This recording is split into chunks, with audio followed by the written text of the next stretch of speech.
Hi, and good afternoon. Happy Friday to you. Thanks for joining us on our media briefing today. We'll get going. We've got several people on the briefing for you today. We're going to start with Cindy Burnham, who is our Animal Services Manager, and she has got some really useful information for pet owners and really all of us about rabies. Hi, Cindy. I'm happy to be Hitchcock Animal Services, which is servicing police and Monterey. We wanted to let the public deposited in the Corral de Tierra area off of San Benanzo. Animal Services was made aware of the case and did an investigation. We found that there was no humans exposed, but there was a couple pets which are now under quarantine. So this is a good opportunity to remind the public that we do have wildlife that is carriers of rabies in Monterey County, specifically skunks and bats. And it serves as a good reminder that we do need to keep our pets currently vaccinated.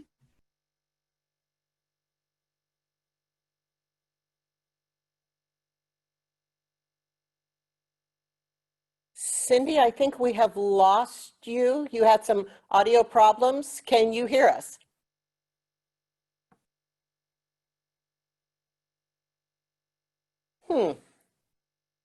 So we're going to work and try to get Cindy back on the call, but I also see, but fortunately we have John Ramirez, who is our next speaker. We'll ask him to go ahead and get started with his information. He's going to share with us some really timely and important information about environmental health and work with permitted facilities. Hi, John. Good afternoon. I see Cindy may be back on, so you want to try her again, or? Sure. That would be great. Hi, Cindy. Nice to see you. Right, my internet's been fine all day. So we just want to remind people that it is county code in order to have your dogs and cats vaccinated for rabies.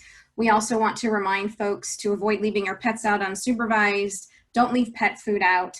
Avoid contact with wildlife, especially if they're acting off. And contact Animal Services if you do feel you or your pets are exposed, or that there's a potential animal out there that may have symptoms or be problematic, to call us and let us know. And that you can call the main number at Animal Services at 831-769-8850. So that's really what we wanted to share with the public, is that there's a lot going on, but rabies is still in Monterey County, and it's still a requirement to get your pets fixed.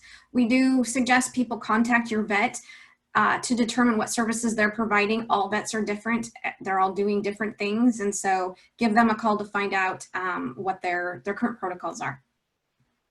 Thanks very much, Cindy. And if you would stay on the line in case members of our press corps have some questions for you, that would be great. Sure. Now we'll go to John Ramirez, who will share with us from Environmental Health, work with permitted facilities. Hi, John. Good afternoon, Maya. What I'd like to do is just give a brief overview of what Environmental Health has been participating in and actively working with as far as the response to COVID-19 and our efforts for compliance with the shelter-in-place orders and from local and state health officers. So I'm going to give a brief overview of what we've done since the initial shelter-in-place order in March 19, 2020. So when that was ordered, and I just want to stress that the shelter-in-place order can only be enforced by law enforcement.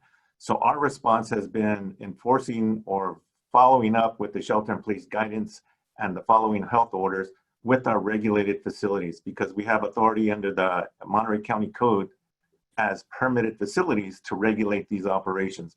So some of the shelter-in-place guidance focus on areas that we don't regulate. We don't address that. That's strictly up to law enforcement to address those.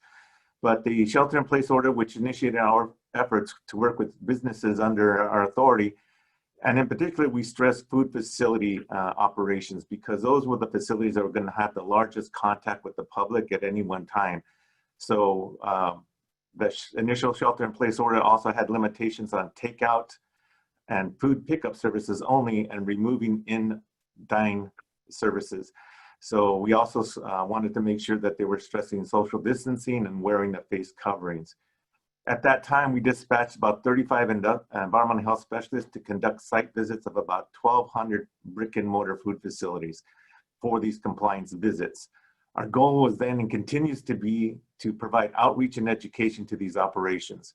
So to ensure that they are following protective measures of face covering, social distancing, the signage, and making sure the patrons that were coming in were also practicing those same guidelines.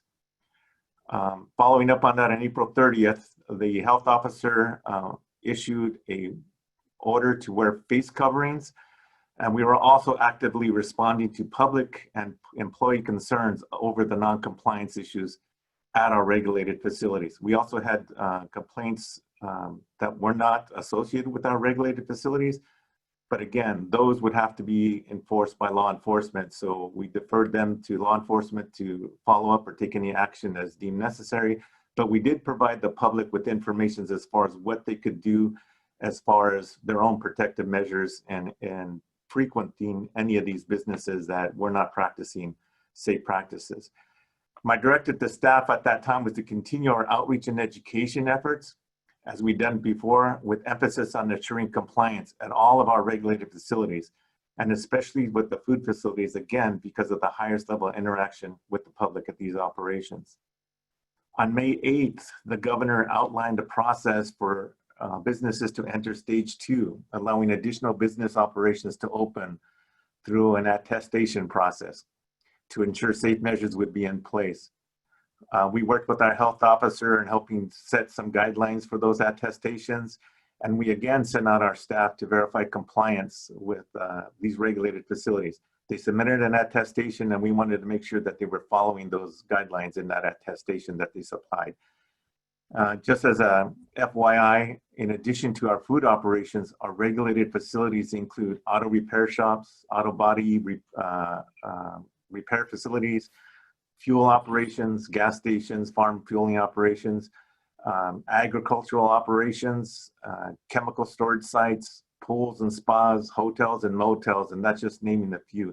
So we're not only just focusing on food operations, we're focusing on the multitude of operations that are permitted through Monterey County under our health permits.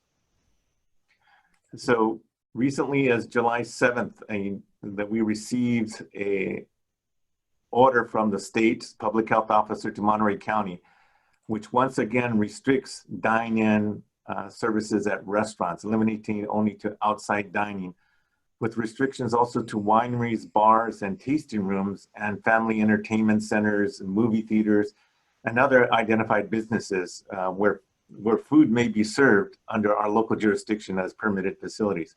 So again, even though some of these may not seem that they're regulated by us, but the fact that they serve food is the nexus that we have to go in and follow up with some of the requirements under the shelter in place or the face covering order or the new restrictions under the state. So we're continuing our compliance based on this new order and the existing health orders that have preceded it. Our newest approach that we have instituted is the tiered compliance verification process. So what we're doing is we're visiting each site where we receive complaints of non-compliance, either by the public or employees at these facilities. So we send staff out there initially to evaluate the status of compliance. Is it face coverings not being worn? Is it social distancing not being practiced? Are they doing in dining, or there's some issue that they're concerned with? And staff provide outreach and education. They're working with the facility operation to find out what's prohibiting them from complying with the state and local orders. So we give them that guidance and information, and we refer them to our website, give them documents if necessary to help them assure compliance. Our staff then come a second time to assure that compliance has been met after the first time. If we still find that there's compliance issues, then we've directed staff to find out what's preventing them to become compliant. Is it lack of signage, is it lack of face mask? Is there something that preventing them from doing it, and trying to work with them to give them resources or opportunities to help get compliance? Again, stressing, working to get them compliant rather than using any enforcement. If we return on a third visit and find that the facility continues non-compliance, at that point, we're going to issue a notice of violation. And that notice of violation is going to say that you have 24 hours to comply. We've given 3 opportunities to meet compliance, and if you don't meet compliance, because you're a regulated facility under Monterey County Code, And also especially if you're a food facility under California food code, we will then, for non-compliance with the local state or local guidance, that we will suspend your permit. Suspension of a permit then allows the opportunity for that food facility to then ask for a hearing within 15 days. And after 15 days of that time, we would conduct the hearing to try to resolve the issues that are preventing non-compliance. And they may be subject to administrative costs or any fines or penalties. And the hearing would be held under an administrative law judge. We also have the potential to send any continued non-compliance issues to the district attorney's office for them to follow up if they deem necessary. And I know the question is going to be asked, so I'll just give the information. Right now we have roughly about 8 to 10 facilities, food facilities, that we've had continued non-compliance issues ongoing. And just to let you know, because they're under a continued investigation process, I cannot provide the names to those locations until after our investigation process is over. So I just want to let you know that. We also have up to 5, maybe 6 additional non-food related facilities that are not practicing under the local guidance for wearing the mask or for sheltering in place guidance. And we're also working with them to continue under the process I just described to get them to comply. So that's what we're doing right now, is trying to assure compliance. And really, when you think about it, we have close to 2,000 food facilities that we regulate, and about another 2,000 hazardous materials facilities, and various other facilities ranging in all these other areas, about another 1,500, 2,000, so about 6,000 to 7,000 facilities that we regulate. We're only seeing right now non-compliance with about 15 operations. So what we're getting from this is about more and more regulated facilities, and people that are out there are complying. There may be occasions when they're not meeting the requirements. Working in the kitchen under hot cooking conditions, wearing a mask is difficult, maybe hard to breathe, and maybe they'll take off the mask, but we're working for the operations to make sure they stress with the employees and people who visit the sites that they're complying. And there's, where the outreach and education is what we're providing for them is our main goal. And to follow up on that, we've recently been actively working with the Grower Shipper Association and the Farm Bureau and the Ag Commissioner, because a large percentage of the positive COVID cases is in agricultural settings. So we're working then provide information and guidance documents for farm worker safety, farm worker housing safety, and also our field toilet program. We've developed signage to put inside or outside the field toilets. They stress hand washing, social distancing, and also washing their hands. So we're working with these operations to help communicate the message that we have.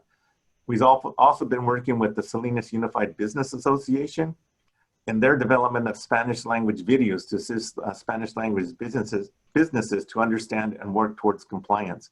So they've come up with videos for food operations. I think it's a nail salon or hairdressing operation. Those are posted on our website and also under the SUBA website. So we're working with them to work towards this. There are other guidance documents that we've developed to help provide information to all businesses during these past few months. And following this short presentation, I'm going to have Rick Encarnacion is going to follow up this update with more specific information on how to access those documents. So that concludes my update. It's apologize if it was brief, done quickly, but I tried to make it as concise as possible, knowing there'd be additional questions. So thank you very much. Thank you, John. And then Rick, do you want to go ahead right now and talk about those video availability? Sure. Thank you, everybody. Rick Encarnacion, Assistant Bureau Chief for the Environmental Health Bureau. As John mentioned, our primary approach is educational and trying to provide as much resources and information as possible for the businesses that we regulate here in the Environmental Health Bureau. People could access our information through our webpage, mtyhd.org/COVID-19-EHB. EHB stands for Environmental Health Bureau. And on that, we've posted guidances for restaurants. We have information for solid waste and recycling, but specifically for restaurants and food facilities, we have information in English and Spanish. There's signage that they could download. We also have a direct link to the health department's COVID page at the top of our environmental health page so that people could see the most updated information, such as the July 7th health order from the state. So again, that information is on mtyhd.org/COVID-19-EHB. That's all. Thanks very much, Rick, for that. And then if need be, we can put that web address into the chat and share it with everyone who's on the call. Okay. And now I see we've got Dr. Moreno on the call. Always a pleasure to have him with an update from Public Health. Hi, Dr. Moreno.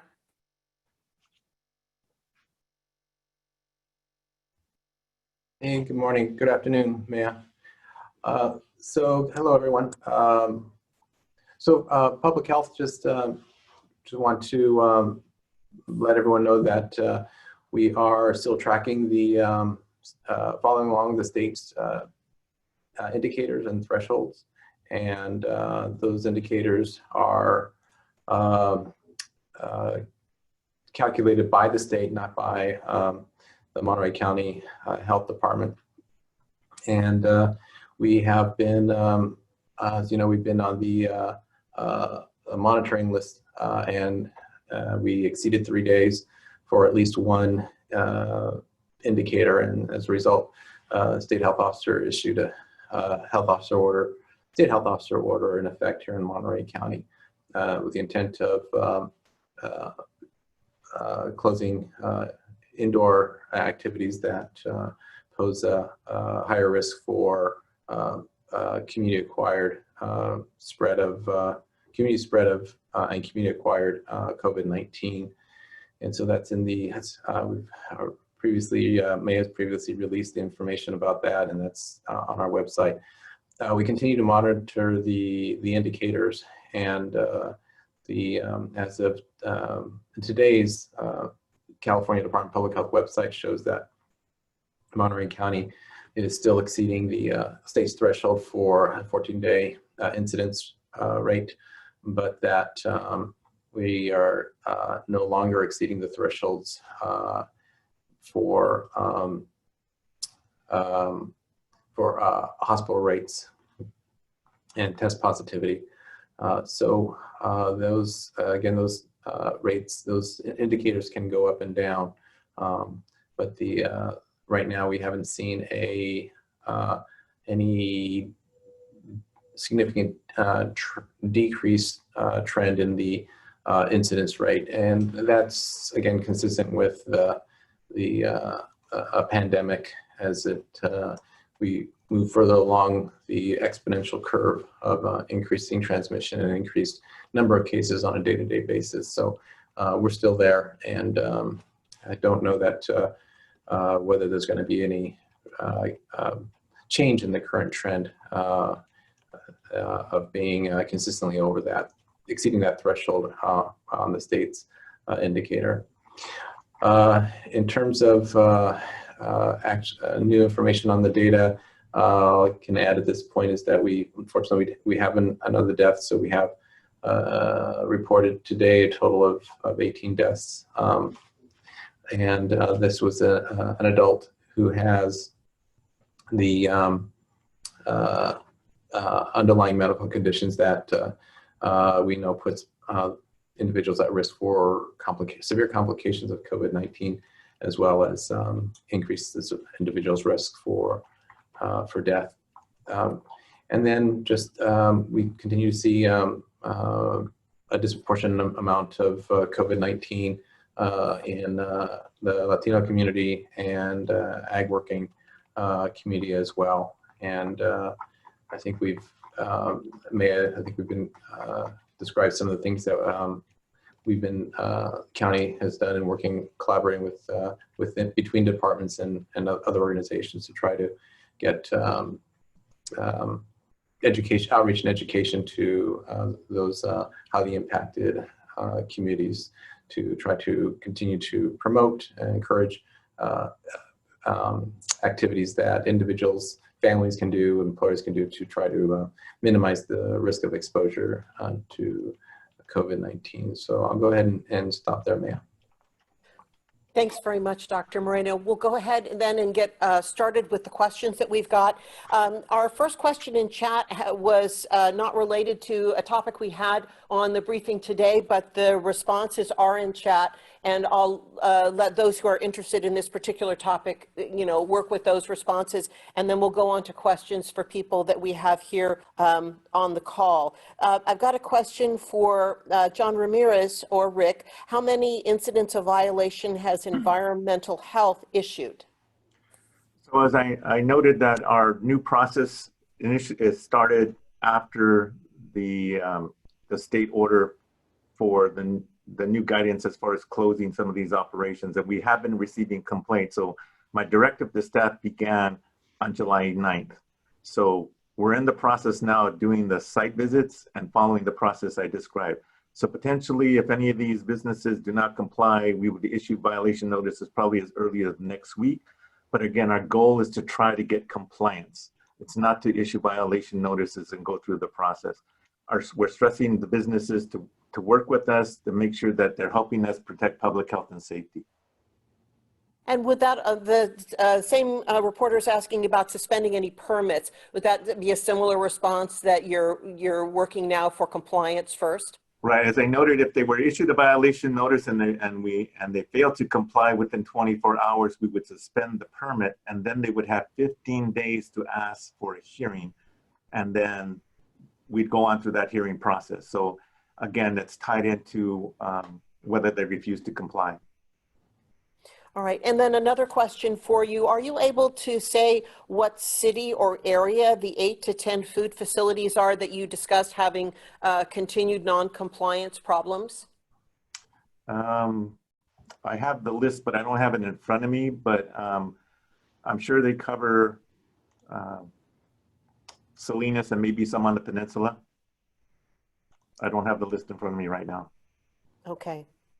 And then continuing with our questions for you, are restaurants found to be in, not to be in COVID protocol compliance, potentially subject to fines, or is the new standard in the county to give them the 3 warnings and then a possible permit suspension?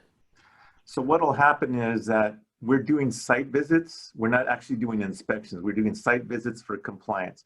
So if it comes to the point of issuing a notice of violation, then they become subject to paying our time for those 3 previous times we were out there.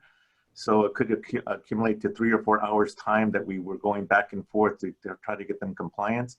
When they go to an administrative law judge under the hearing process, the administrative law judge would hear the case presented before them, and then we would assess our time costs associated with it and any cost for them to comply, which is going to be based on the administrative law judge's decision. And again, if this is a significant and enough issue where continued non-compliance or scofflaw, whatever, we're going to also send this information to the district attorney's office, and they may prosecute it under their authority. All right, and then another question for you. You stated that at the beginning of shelter in place, inspectors visited 1,200 food facilities, and the reporter's wondering if that is correct. If there are a total of 2,000 food facilities, what about the 800 others? Are they not currently open? So some of them were not operating. Some of the facilities we permit are, you see the ice cream push carts. Some of them may be in catering trucks. Some of them may be participating in special events, special event food providers, nonprofit permitted. So there's various other criteria, different levels of food permit operations. Somebody who has a movie theater may be selling food in the movie theater, but if that's not an operation, they weren't an operation, we didn't inspect it. So they were tied into those that were operating. And most of the food facilities that were operating were those providing takeout or pickup service, or pickup service. All right. And then I have a question here that I think may have been directed to John, but this may not be a question for him regarding non-compliance with agricultural employers within the county. And I'm going to, John, I'm assuming that's not for you. And I don't think we have anyone on the call who can respond to that, but I will forward that and try to get a response to that. And then I'll share whatever I get with those who've been on the call. Another question for John or Rick. If restaurant operators say they don't have resources such as adequate masks or signage, does the health department provide those things? And where would you direct them to get necessary resources if they are under-resourced? So I think Dr. Moreno can help me answer that question, that there's resources, or maybe Gary Malayas, if he's on there, if the Emergency Operations Center provides resources for operations, I'll let them answer. But if it's wearing a mask, face covering, and I mean, there's options for the employees to make their own or purchase their own, or does be able to provide something for face covering. Social distancing, I mean, that's social distancing. That's not hard to comply with that as long as they enforce it. And there's also hand washing. You're going to be hand washing soap and water. So there's other things that they can do that aren't going to be difficult to comply with. So I see only the face covering is going to be the most difficult one if they say they can't do it, but there's alternatives for them to comply. And then Rick, I think you put into chat some information as well. Yeah, so on the website that we have for environmental health, we have signage that people can download. And we also have it in English and Spanish, so they can go there for at least the signage. All right. And this is a question for Dr. Moreno. When will additional information on those who have died from COVID-19 be released, such as aid or zip code location? Sure. Good question. So we'll be able to break those down into categories as soon as our epidemiologists determine that they can do so and still meet our standards for having minimum number of individuals in each category to protect privacy. So as soon as our epidemiologists believe we reach that threshold, we'll begin to break deaths out by various demographic categories. Thank you. And I have another question for you. If the trend gets worse during the next 3 weeks, and this I think is, maybe I'm overstepping, but I think this has to do with the state indicators that we're monitoring, could we see additional closures during that time period? Thanks, Mia. So the state health officer hasn't shared with me what the next steps would be if the indicators if we continue to exceed the state's threshold. What was shared with me was that the current order will be in effect at least through July 22nd, and unless changed by the state health officer. And that's all the information I have right now. I think, though, it's really important for people to understand that the state has determined that because we've exceeded the state's thresholds for indicators, that it's really important for people to continue to, people who are currently following the requirements to use face coverings and make that special effort to keep 6 foot distance from between themselves and people from other households.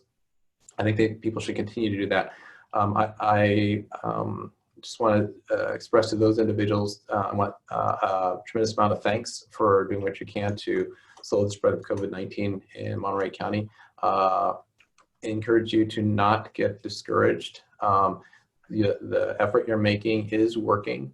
If people weren't using face coverings and weren't maintaining distance from each other, the numbers would probably be worse. We'd have more cases, more deaths, and more people in the hospital. So please don't get discouraged. Your efforts are making a difference. And for those that are still reluctant to use face coverings, just encourage you to please do what you can to protect others by covering using a face covering when you're out in public, and respect each other's efforts to maintain 6 foot a distance between one another. Thank you, Dr. Moreno. And then back to John Ramirez. I don't know if you answered this question in chat, but I'll ask the question for everyone else who's on the call, who's watching. Bars are ordered to close in full. Is there a definition as to what clarifies how much food must be available? Such is a food truck sufficient to qualify as a restaurant that may continue to operate with outdoor seating? Repeat the question. Sure. Bars are ordered to close in full, but is there a definition that clarifies how much food must be available to qualify as a restaurant that could continue to operate with outdoor seatings? Could a bar, for instance, provide food through another means in order to stay open or do outdoor seating? So I had Rick research the information about the bar, so I'll defer that for him to respond. But well, because that's a recent question that came to us. So I'll have Rick answer that. There is a new code in the health code where a facility that does not have a kitchen could go through our permitting process. So it could be called something like a host facility. So there's a specific procedure for a place like a bar to be considered to work in conjunction with something like a mobile food facility. But there's a process in place that the facility would have to go through. It's not like an automatic change. So there's a lot of requirements in order for something that does not have a kitchen to essentially partner with a mobile food facility to provide services. It's a recent change in the law before COVID, but that would be it. It's not the amount of food. What we're talking about, it's always rooted in food safety. So it's about making sure that there's procedures in place to be considered a host facility. So if people read the state health officer's order, all bars, wineries, bars, breweries, and pubs need to fully close. That's correct. And then they talk about which ones could continue with outdoor services. So I would advise the public to read specifically the health officer's orders, and then it points to what type of outdoor services could continue. But again, for a facility to change from having no food to having food is a pretty big change in the health permitting process. It's not about the amount of food.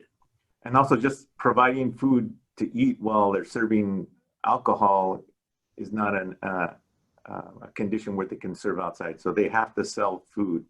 They can't just provide food to snack on while they're having drinks. Right. Thank you both for that.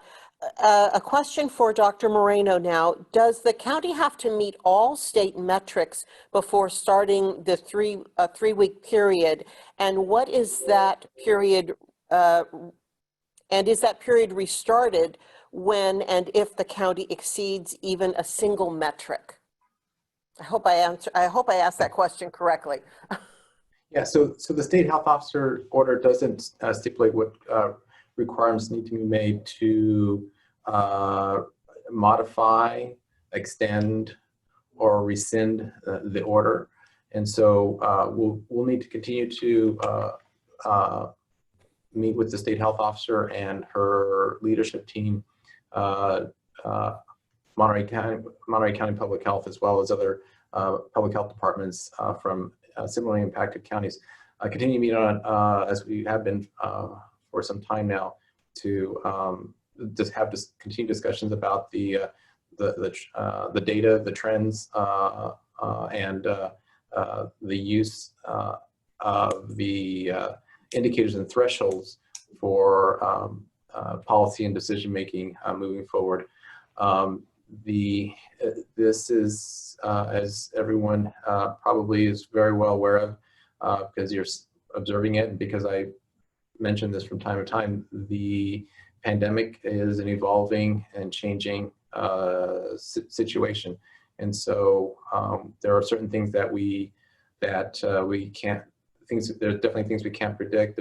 There are things that are out of our control, but I think what we all should continue to focus on are things that we do have control over. And that is making sure that we're using face coverings, we're washing our hands frequently, maintaining distance from others, and doing everything we can to try not to touch our face and contaminate ourselves. So those are things we have control over.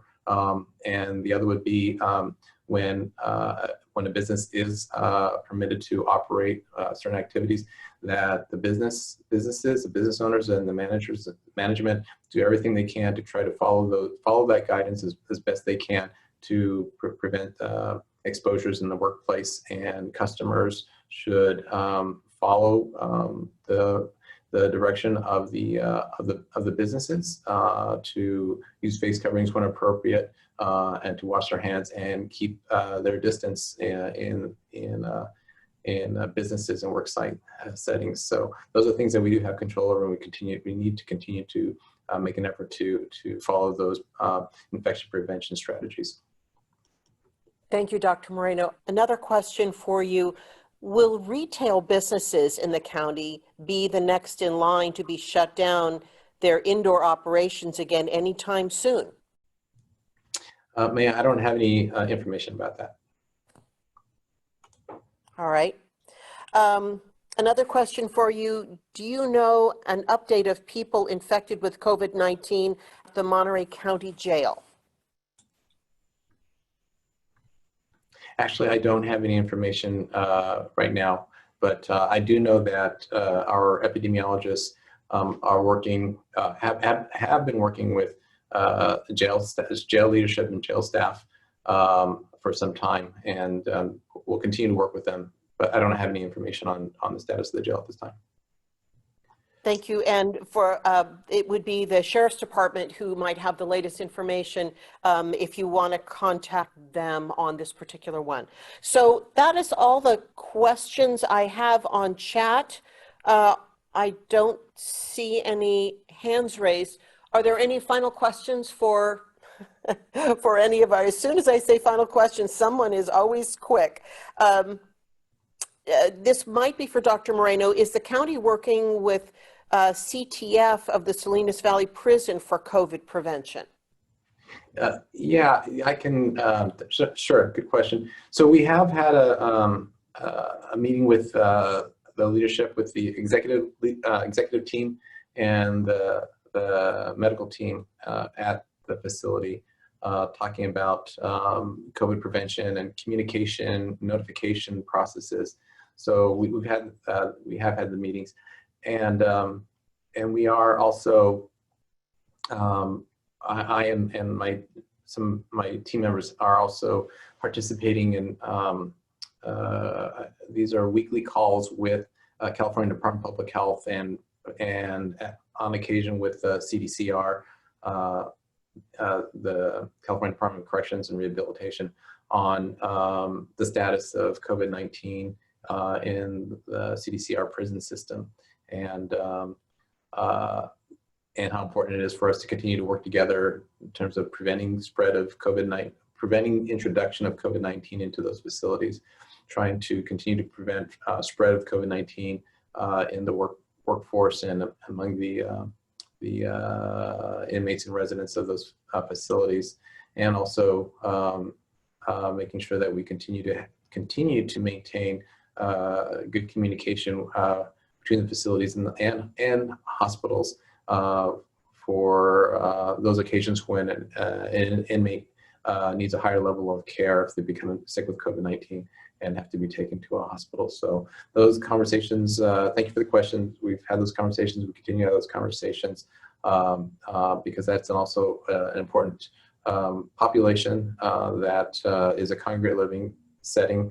And as such, there's congregate living settings have a greater risk of spread of COVID-19 once it's introduced to a facility like that.